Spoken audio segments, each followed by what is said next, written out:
পুজো চলে এসছে আর বাড়িতে একটু মিষ্টি থাকবে না তাই কখনো হয়? দোকানের মিষ্টি সবসময় কিন্তু ভালো হয় না। আর এই মিষ্টিটা দেখুন, দেখে মনে হচ্ছে যেন কোনো বড় দোকান থেকে নেওয়া অনেক দামি কোনো মিষ্টি। না, একদমই নয়। এটা কিন্তু বাড়িতেই তৈরি করা আর খুবই সাধারণ উপকরণ দিয়ে, সামান্য দু একটা উপকরণ দিয়ে এত সুন্দর মিষ্টিটা কিন্তু বাড়িতেই তৈরি করা। আর পুজোর সময় যদি বাড়িতে কোনো আত্মীয় স্বজন এলে এরকম একটা মিষ্টি বানিয়ে তাকে খাওয়ানো হয়, সে কিন্তু খুব খুশি হয়ে যাবে আর বুঝতেই পারবে না যে এটা কিভাবে বানানো, কি দিয়ে বানানো। তো এত সুন্দর লোভনীয় মিষ্টিটা বানানোর জন্য আমি এখানে ফুল ক্রিম ফুল ফ্যাট দুধ নিয়েছি 500 গ্রাম। আর এই দুধটা কিন্তু ভীষণ পরিমাণে ঘন দুধ ছিল, ফ্রিজেই রাখা ছিল গরুর দুধ। আর গ্যাস ওভেনটা অন করে দিলাম, বেশ কিছুক্ষণ এটা ফুটিয়ে নেব। এবারে নিয়েছি কয়েকটা স্লাইস করা পাউরুটি। পাউরুটির সাইডের এই যে বাদামি কালারের অংশটা, এটা কেটে সাইডে সরিয়ে রাখবো। আর যে সাদা অংশটা, ওটাই কিন্তু আমার প্রয়োজন। তো এইভাবেই আমি সমস্ত স্লাইস করা পাউরুটিগুলো এরকমভাবে কেটে নেব।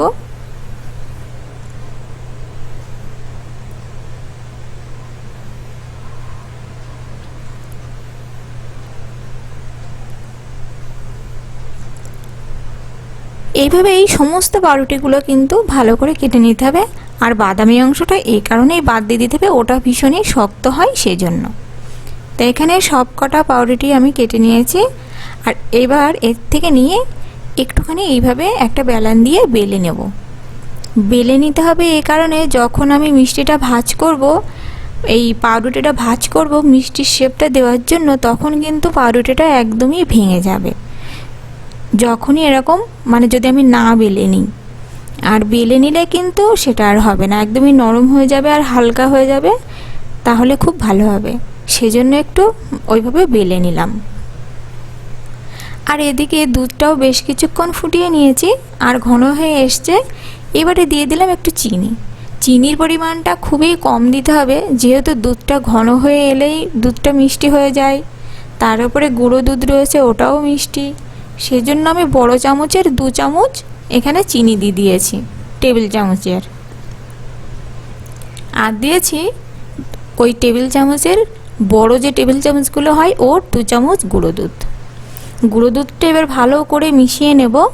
আর দিয়েছি সামান্য পরিমাণে লবণ, তবে লবণটা না দিলেও হয়, আমি সামান্য পরিমাণে দিয়েছি। না দিলেও কিন্তু কোনোই অসুবিধা হয় না। আবারও দুধটাকে ভালো করে জাল করে নেব। আর চামচ দিয়ে সাইডগুলো এভাবে কেকে কেকে দিতে হবে, তা না হলে ওটা লেগে গিয়ে শুকিয়ে যাবে। তো এইভাবেই ভালো করে ফুটিয়ে নেব আর দুধটাকে বেশ ঘন করে নেব। তো অনেকক্ষণ ধরে আমি দুধটা ফুটিয়ে নিয়েছি আর অনেকটাই ঘন হয়ে এসছে। এতটাই ঘন করতে হবে যেন দুধটা একেবারে ক্ষীর হয়ে না যায়, আবার খুব বেশি যেন হালকা না থাকে। কারণ এই মিষ্টিটা তো জাল করা হবে না, এটা এই দুধটা দিলেই কিন্তু রেডি হয়ে যাবে। এতটা পরিমাণেই ঘন রাখতে হবে। এখানে আমি বড় একটা পাত্র নিয়ে নিয়েছি আর পাউরুটির ভাঁজটা ঠিক এইভাবে 3 ভাঁজ মতো করে দিয়ে নিলাম। 2 সাইডে দিয়ে নিয়েছি। এবারে যে ঘন করে জাল করে রাখা দুধটা, ওটা এর পাউরুটির ওপর দিয়ে এইভাবে দিয়ে দেব। খুব সহজ, খুব তাড়াতাড়ি হয়ে যায়, কিন্তু খেতে হয় অসাধারণ। বাড়িতে অবশ্যই ট্রাই করে দেখবেন, তাহলে অবশ্যই বুঝতে পারবেন। বাচ্চারা এইভাবে একটু মিষ্টিটা বানিয়ে দিলে ওরা কিন্তু খেয়ে ভীষণ খুশি হয়ে যাবে। বাচ্চাদের বায়নাটা একটু বেশি, ওরা ঘন ঘন বায়না করে। তো এভাবে খুব কম উপকরণে আর খুব সহজে, খুব তাড়াতাড়ি এরকম একটা মিষ্টি বানিয়ে দিলে কিন্তু কোনো কথাই হবে না। যাই হোক, আমি এবারে একটু কিশমিশ দিয়ে এভাবে সাজিয়ে দিলাম, দেখতে কিন্তু বেশ লাগছে। আর এভাবে 1 ঘন্টা বাইরেই রেখে দেবো, ফ্রিজে রাখার দরকার নেই।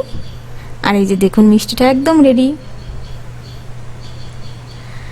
আর আমার যেসব বন্ধুরা আমার চ্যানেলটিকে এখনও সাবস্ক্রাইব করেনি, তাদের কাছে অনুরোধ, প্লিজ আপনারা আমার চ্যানেলটিকে সাবস্ক্রাইব করে দেবেন।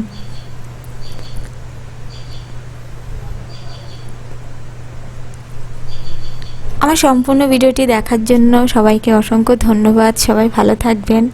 আর অবশ্যই আমার কে কমেন্ট করবেন। আর যেসব বন্ধুরা ফেসবুক থেকে দেখছেন তারা অবশ্যই কমেন্ট করবেন।